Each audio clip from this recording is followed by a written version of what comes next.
Realizar a perda. Texto de autoria de Yoskás. Quando tiver de perder, perca rapidamente. Os prejuízos serão menores. Disse Loureiro, o sapateiro amante dos livros de filosofia e dos vinhos tintos, cuja arte de costurar ideias era realizada com a mesma mestria com que confeccionava bolsas e sapatos. Ele colocou 2 canecas fumegantes de café sobre o pesado balcão de madeira da pequena oficina e prosseguiu. Consolidar uma perda é gesto de extrema sabedoria, seja para cessar danos, seja para finalizar sofrimentos. Eram dias difíceis para mim. Eu desejava uma família dentro dos modelos tradicionais. O meu casamento desmoronava havia tempos. Tínhamos uma filha que à época beirava os 8 anos de idade. A ideia de que a minha menina sofresse com as consequências da separação era um dos empecilhos para eu insistir em manter o matrimônio, mesmo que em ruínas. Havia também outros motivos, de ordens financeiras e até mesmo práticas, como ter de sair da casa confortável onde eu tanto gostava de morar, construída com muito gosto em um bairro bastante agradável. Todo o patrimônio seria dividido. O padrão econômico ficaria reduzido. Eu passaria a ter dias e horários determinados para conviver com a minha filha. O mais grave era a questão do respeito, um quesito fundamental que eu tinha dúvidas se ainda existia. Quando se aproximavam ideias como essas, eu as afastava rapidamente. As tentativas de diálogo, comunicação, boa vontade e entendimento, atributos essenciais para que as relações se mantenham saudáveis, tinham se esgotado. Isto eu sabia, mas mesmo assim estava disposto a não desistir. Por quê? Quis saber Loureiro. Só os fracos desistem, justifiquei. O sapateiro bebeu um gole de café demorado, como se analisasse até onde eu estava preparado para enfrentar as verdades que insistia em negar. Sim, todos ocultamos verdades que nos mostram realidades que ainda não estamos prontos para lidar. Há que se ter percepção e sensibilidade. Às vezes, tem o poder de transformar e reerguer aqueles que já possuem alguns pilares de sustentação para suportar a necessária reconstrução. Outros, por falta de estrutura emocional e existencial, podem restar demolidos pelas mesmas verdades e assim permanecerão por longo tempo. A evolução é um processo de fortalecimento e equilíbrio sob o eixo do amor e das virtudes. Portanto, cada qual caminha ao próprio passo e compasso. Loureiro saboreou o café por mais alguns instantes e disse: realizar uma perda não significa desistir. Fez uma pausa antes de continuar. Ao contrário, pode demonstrar uma atitude de muita maturidade. Bebeu mais um gole e esclareceu. Maturidade é um estágio típico daqueles que aceitam as consequências das suas escolhas e, mais ainda, tratam todos os reveses como oportunidade de aprendizado e crescimento. Sendo assim, mesmo quando perdem, acabam por ganhar. O sapateiro esclareceu.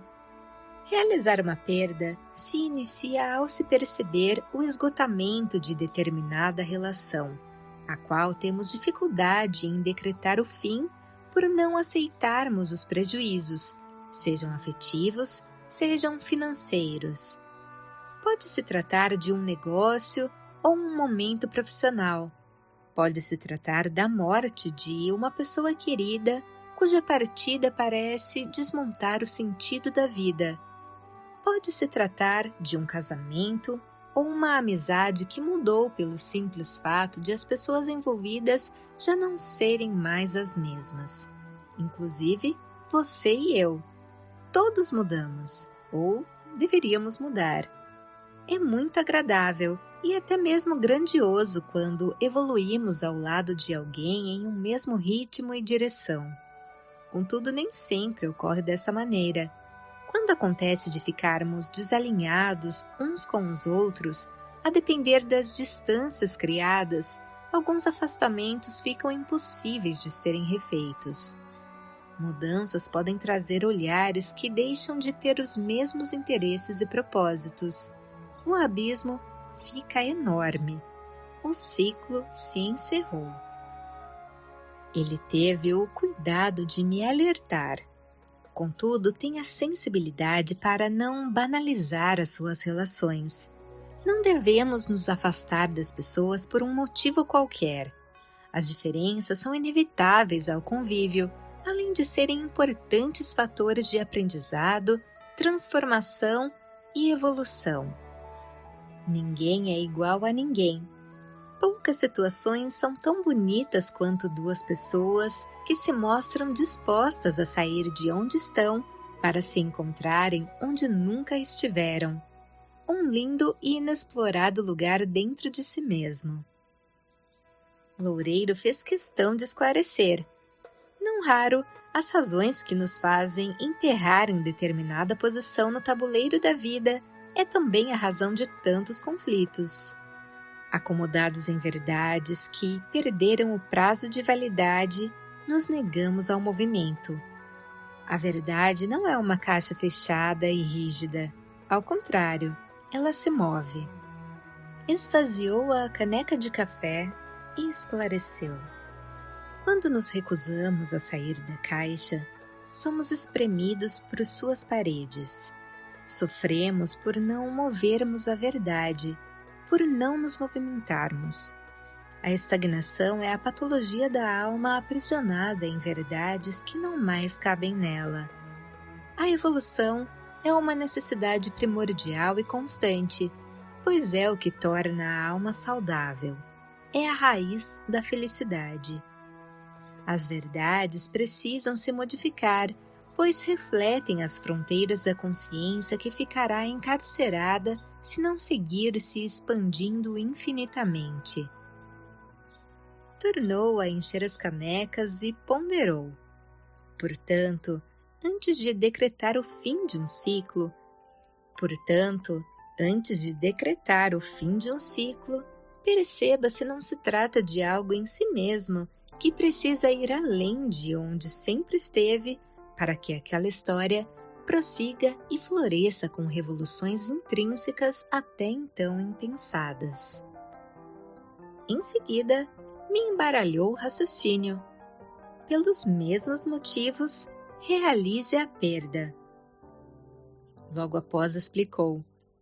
A sabedoria consiste em entender se ainda existem capítulos a serem escritos. Se a história acabou, não hesite em fechar o livro. Cesse os prejuízos, encerre os sofrimentos. Insistir em esperar pelo que não há, pelo simples fato de ter acabado ou, em alguns casos, nem mesmo ter existido, é um jeito doloroso de esgarçar os dias e agravar as dores. Não tenha medo da vida, não se assuste com o fim. Ele não existe. Metabolize as cenas vividas, compreenda o que aquela aventura lhe acrescentou. Sempre há lições a serem elaboradas de todas as experiências. Seja humilde, consolide a perda, aceite-a como um mestre que tem muito a ensinar. Olhe-se com simplicidade, aproveite para arrancar todas as suas máscaras e jamais caia na armadilha de atribuir aos outros toda a responsabilidade por qualquer insucesso. Aceite os seus erros, tenha compaixão com as dificuldades alheias. Somos todos aprendizes. Os danos se tornam ganhos quando a perda serve para nos tornar pessoas diferentes e melhores, mais fortes e equilibradas para outro início que sempre vem, desde que nos preparemos para ele. Eu quis saber se, na opinião do sapateiro, o meu casamento tinha chegado ao fim. Ele ergueu os lábios, em sorriso, deu de ombros e sapecou. Não faço a mínima ideia. Sorri também. Claro, Loureiro jamais me diria o que fazer. Se as consequências das escolhas seriam minhas, justo seria que a responsabilidade da decisão também fosse. Aspecto primordial à conquista da maturidade. Do contrário, nunca será dado o passo fundamental pelo simples fato de não ter sido com as pernas, ou melhor, com a consciência do viajante. Falei acreditar que valeria a pena tentar mais um pouco. Havia muitas coisas importantes em meu casamento. Chamaria minha esposa para conversar sobre tudo aquilo que nos incomodava na relação.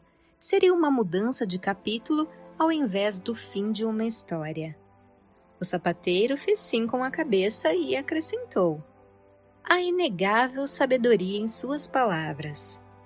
Antes que eu pudesse me regozijar pelo elogio, ele ponderou. Contudo, conversar exige saber ouvir, conseguir ver com os olhos do outro, expor as próprias razões de maneira clara e objetiva para facilitar o entendimento, ser doce no trato para que os corações se mantenham abertos e, mais importante, e não menos difícil, não se ofender quando ouvir algo que não satisfaça os seus desejos e interesses.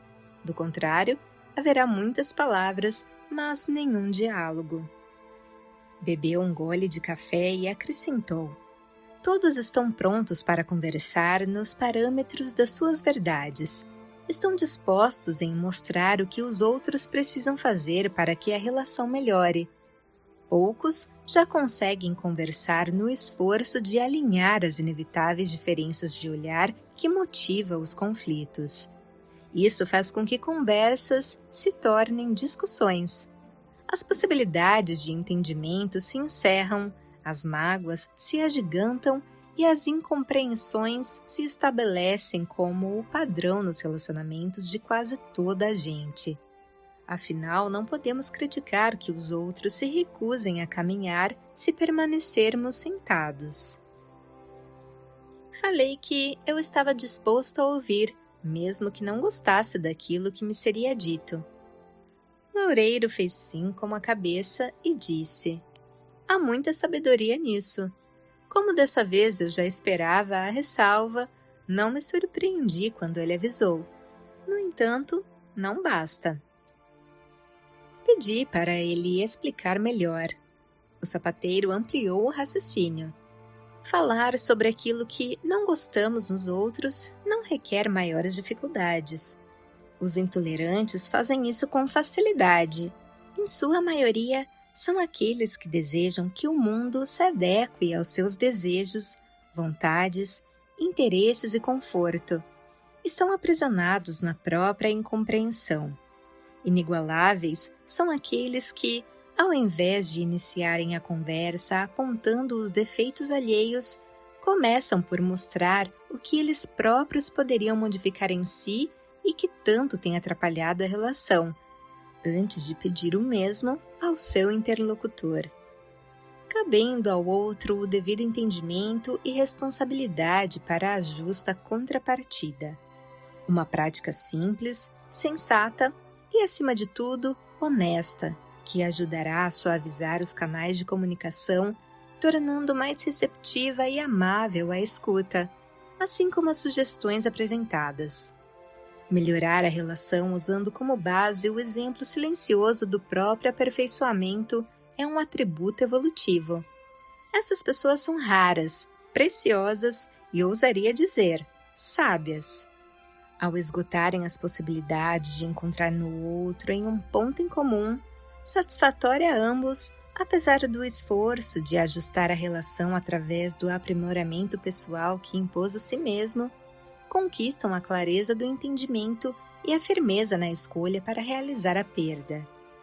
Então, o sofrimento dos desencontros se encerra para iniciar o tempo de reconstrução de um novo ciclo.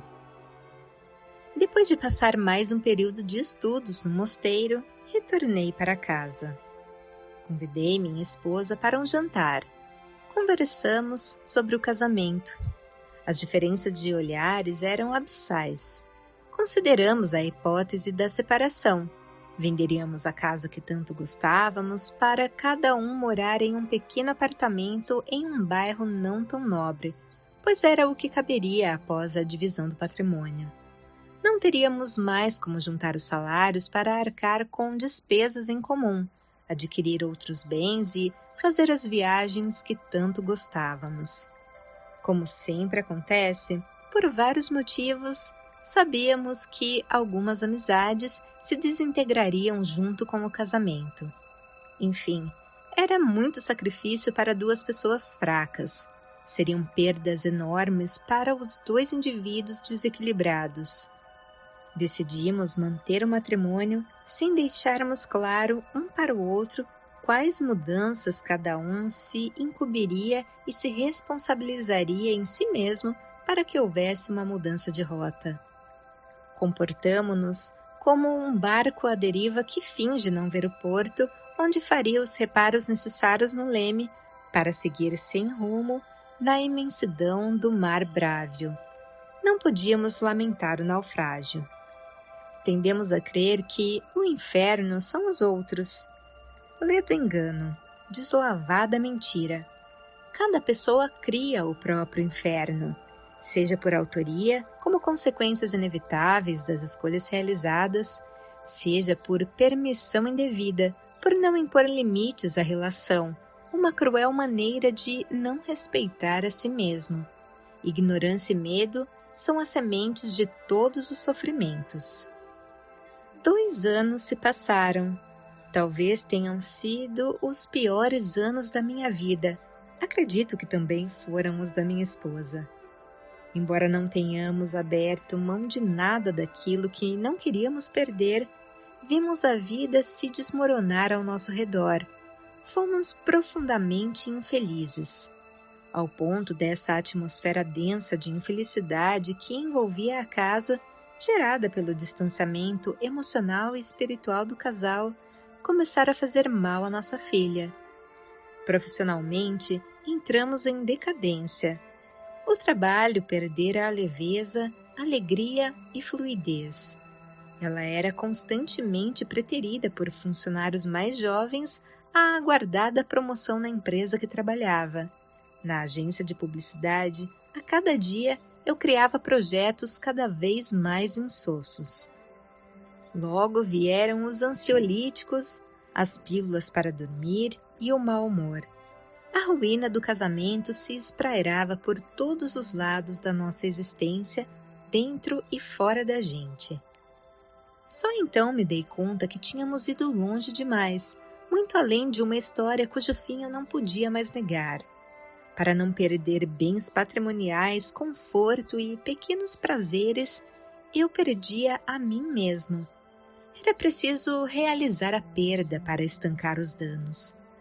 Do contrário, ela se prolongaria em prejuízos bem mais graves. Sarcasmo e desprezo, falta de respeito, afeto e consideração. Havia agressividade até mesmo quando nenhuma palavra era dita, pois ali o silêncio tinha dentes afiados. Vieram até os temíveis danos financeiros que tanto tentamos evitar, pois, além da decadência profissional, ninguém mais se interessara em cuidar da casa que se deteriorava a cada dia. Os amigos se afastaram, pois, sem percebermos, tínhamos virado péssimas companhias. Não emanávamos mais as vibrações de união e compreensão mútua que todas as pessoas tanto gostam de sentir nos casais que se amam. Até as viagens se tornaram bastante desagradáveis, não importando o quão belas e agradáveis fossem as cidades visitadas. Não havia mais a indispensável alegria pelo simples fato de estarmos juntos. No decorrer desse período, perdemos muito mais do que tínhamos perdido se tivéssemos tido a lucidez e a coragem de consolidarmos a perda quando o fim já se mostrava evidente. Porém, negamos. Nada se ganha quando se engana a si mesmo. O tempo é uma fogueira que queima todos aqueles que se recusam a evoluir. Impossível evoluir sem enfrentar as dificuldades das mudanças. Por não aceitarmos o final do relacionamento, deixamos que o medo e a mentira esgarçasse o sofrimento às últimas consequências e inundasse de mágoas os nossos corações. Afogamos. Nenhuma relação precisa chegar a esse ponto de miséria existencial. A lista de prejuízos era extensa e pesada. O divórcio foi doloroso, na divisão de bens e na elaboração da guarda de nossa filha. Embora discutíssemos sobre quantias e patrimônio, sobre horários mais adequados de convívio com a pequena, em verdade, os desentendimentos surgiam em função de as mágoas serem fatores preponderantes em todas as equações, sem nos permitir encontrar soluções simples que sempre estarão à disposição quando há leveza no coração. Cada um levou uma fatia do patrimônio e uma pesada bagagem repleta de ressentimentos acumulados.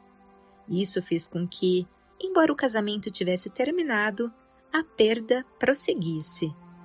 Passado um bom tempo, eu não conseguia recomeçar uma nova história e não entendia o motivo.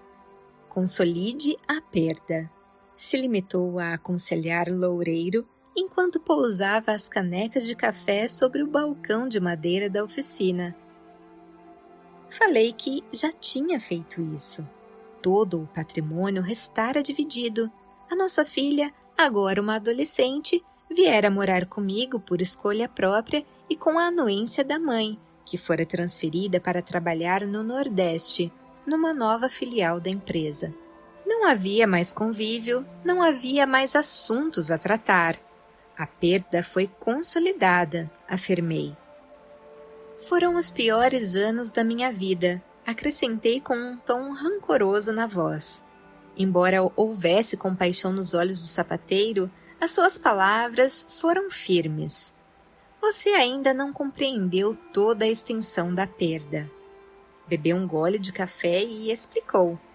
Apesar de ter encerrado o casamento com as inevitáveis consequências financeiras e práticas que uma decisão como essa acarreta, você realizou exclusivamente essas perdas, porém, não todas.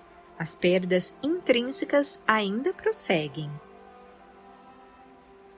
Falei que ele estava enganado. Não havia qualquer resquício de amor ou vontade de reatar o relacionamento.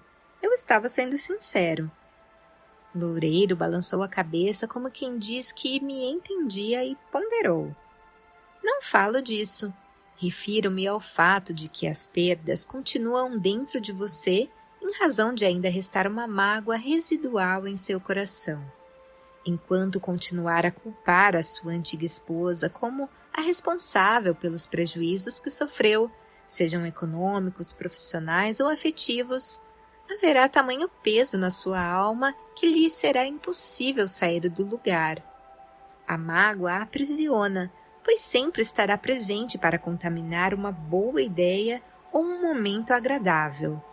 A mágoa rouba a felicidade porque nos impede de caminhar. Furta a paz pelo desequilíbrio emocional que proporciona.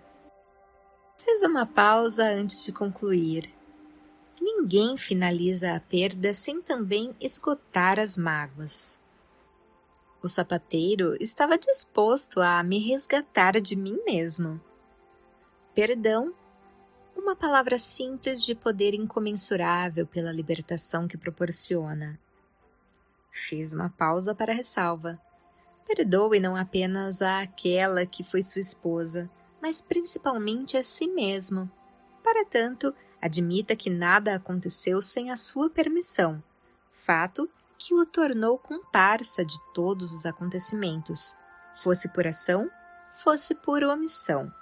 Perdoe-se por ter tido medo de consolidar a perda.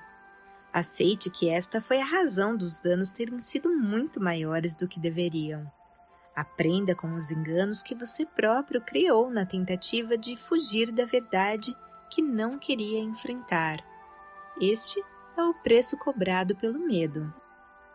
Em seguida, acrescentou: Ninguém estará pronto para uma nova partida enquanto trouxer na bagagem o peso das perdas passadas. Antes, se faz necessário que os prejuízos sejam transformados em aprendizado. Assim, poderá oferir ganhos ainda mais valiosos através dos danos sofridos e então se tornar um homem mais forte e equilibrado. Quando consolidada, a perda se transforma em ganho. Enquanto não realizada, a perda impõe estagnação e gera sofrimento. Bebeu mais um gole de café e filosofou. A perda não consolidada se torna um cruel feitor de escravos que, ao contrário do que gostamos de acreditar, não foi imposto por ninguém, mas eleito por nós mesmos na recusa e incompreensão de lidar com os reveses da existência. Esvaziou a caneca e finalizou a conversa. Em verdade, só perdemos nas vezes que apagamos a nossa própria luz. Todo o resto é somente contabilidade e experiências. Logo após o café, subi ao mosteiro.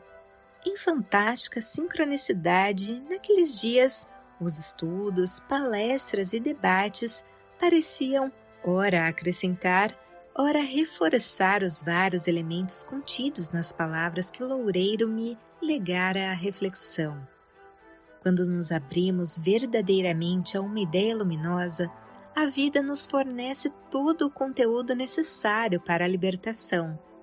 Foi necessário mudar o olhar e o jeito de pensar. Regenerar é dar nova vida, significa se reinventar. Para tanto, não se pode teimar em segurar na mão aquilo que já escorreu por entre os dedos. Regenerado, alguns meses depois, conheci a Denise. Mas essa outra história eu já contei. Voz de Paula Paulini.